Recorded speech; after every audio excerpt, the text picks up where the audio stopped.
So I'd like to talk to you today about flexible working and why it matters so much. I think post the pandemic, the notion of how we think about our working patterns, how we think about the ways in which we engage with learning and teaching have shifted. We've got greater understanding of what we might do by working in a remote fashion. We've got greater understanding of the world, maybe, and what really matters to us. So at the Chartered College, we have really embraced flexible working in that because we're not employing teachers to work the school day, but what we're trying to do is to get the very best people who will come and contribute to our college. So we have colleagues who are based in Europe. We have colleagues who periodically are working from overseas for other reasons. We have colleagues who have maybe a compressed timetable in terms of their working hours so that they can also engage in study. We're very keen that we can enable people to develop.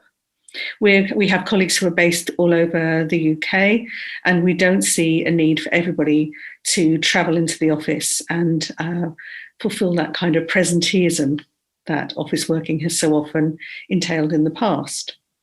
But as a head teacher and working in a school, obviously you've got to manage the demands of the school day.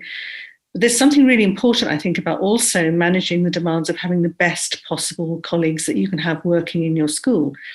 So if you have a subject specialist who's only available to work for the hours during the school day when their children are at school, and it means that you've got that subject covered by an excellent teacher, it's the timetable that is the enemy rather than the member of staff that wants to work in those particular ways. It's about thinking differently about how we prioritise what happens within our school and why. Who are the teachers with the greatest talents in which areas? How do we make sure we deploy them effectively? Who are the people that would be more effectively deployed, maybe working part-time? Who are the ones who are able to be available at other hours? It's really about making sure that we do a kind of talent audit, looking across the school, looking at the people that we've got, making sure that we're really building on their strengths and enabling people to come to us who will be encouraged by the flexibility that we're able to offer.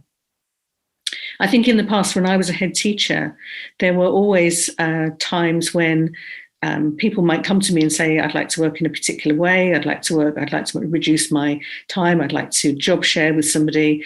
And if you can have an open-minded approach to this, then this can lead to great advantages in terms of what the children are able to experience.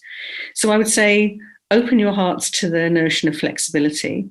There's always a way around of making things work. And for me, this is about how you attract and keep the very best talent within your school or your group of schools. So I wish you luck. I hope the conference goes really well today, and keep flexible. Thank you very much.